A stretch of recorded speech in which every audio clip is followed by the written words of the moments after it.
Hello, my name is Lonnie Parker, and today I will be reading You Are Special by Max Lucado, or Lucado, depending on how you decide you want to say it.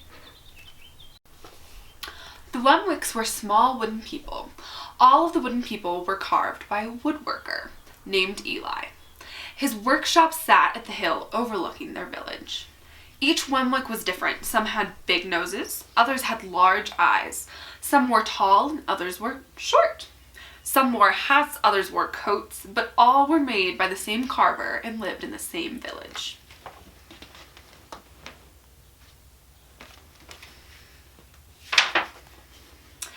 And all day, every day, the Wemwicks did the same thing. They gave each other stickers.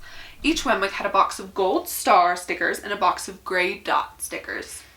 Up and down the streets all over the city, people spent their days sticking stars or dots on one another. Pretty ones, those with smooth wood and fine paint, always got stars. But if the wood was rough or the paint chipped, the Wemwicks gave dots.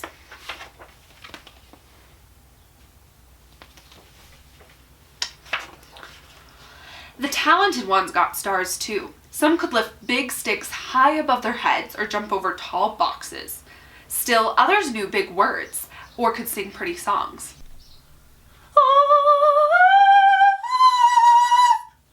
That would have gotten a gray dot. Everyone gave them stars. Some Wemwicks had stars all over them. Every time they got a star, it made them feel so good. It made them want to do something else to get another star.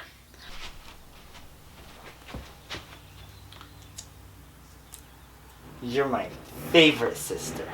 Others, though, could do little, and they got dots.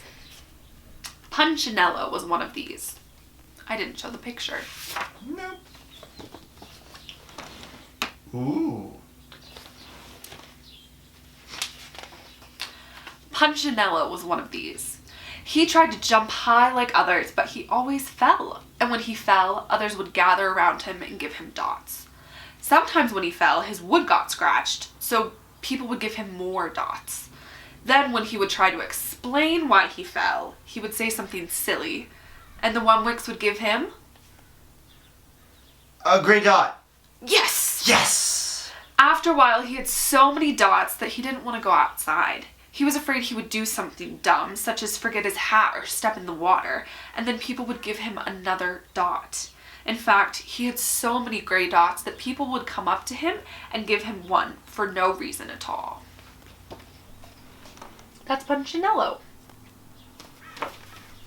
He deserves lots of dots, the wooden people would agree with one another. He's not a good wooden person. After a while, Punchinello believed them. I'm not a good Wemwick, he would say. The few times he went outside, he hung around other Wemwicks who had a lot of dots. He felt better around them.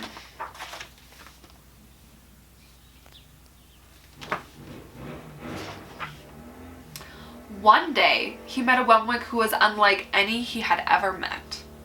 She had no stars or dots. She was just wooden. Her name was Lucia. It wasn't that people didn't try to give her stickers. It's just that the stickers didn't stick. Some of the Wemwicks admired Lucia for having no dots, so they would run up and give her a star, but it would fall off. Others would look down on her for having no stars, so they would give her a dot, but it wouldn't stay either.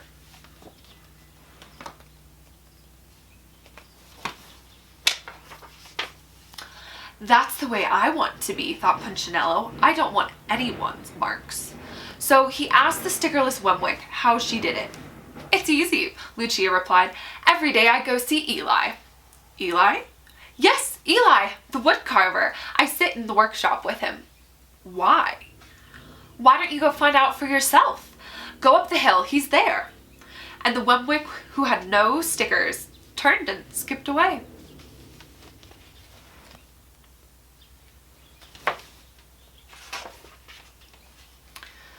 But will he want to see me? Punchinello cried out. Lucia didn't hear. So Punchinello went home. He sat near a window and watched wooden people as they scurried around, giving each other stars and dots. It's not right, he muttered to himself, and he decided to go see Eli.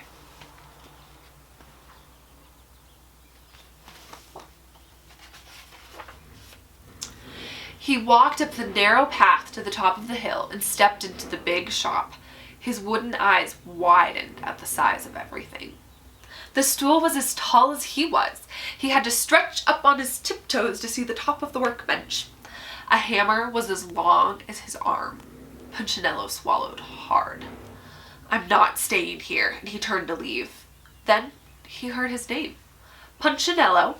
The voice was deep and strong. Punchinello stopped. "Punchinello, how good to see you. Come and let me have a look at you." Punchinello turned slowly and looked up at the large, bearded craftsman. "You know my name?" the little Wemwick asked. "Of course I do. I made you."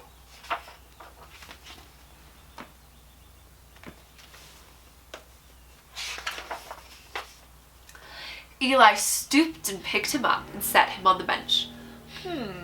The maker spoke thoughtfully as he looked at the gray dots. "Looks like you've been given some bad marks." "I didn't mean to, Eli. I tried really hard." "Oh, you don't have to defend yourself to me, child.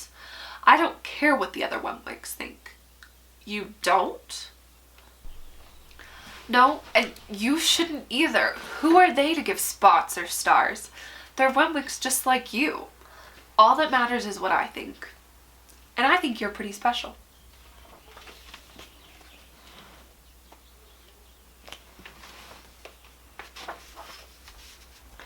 Punchinello laughed. "Me? Special?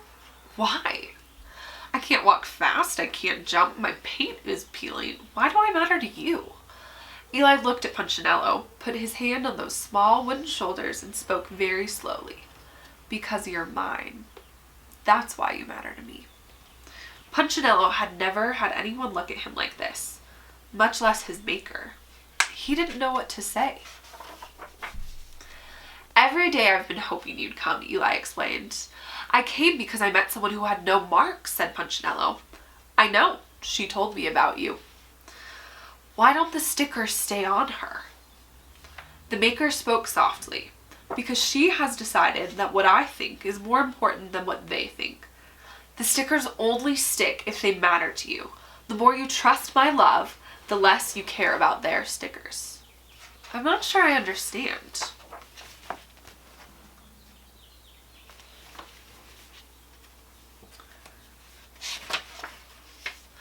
Eli smiled. "You will, but it will take time. You've got a lot of marks.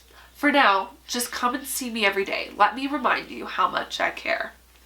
Eli lifted Punchinello off the bench and set him on the ground. "Remember," Eli said as the Wemwick walked out the door, "you are special because I made you, and I don't make mistakes." Punchinello didn't stop, but his heart thought, "I think he really means it." And when he did, a dot fell to the ground.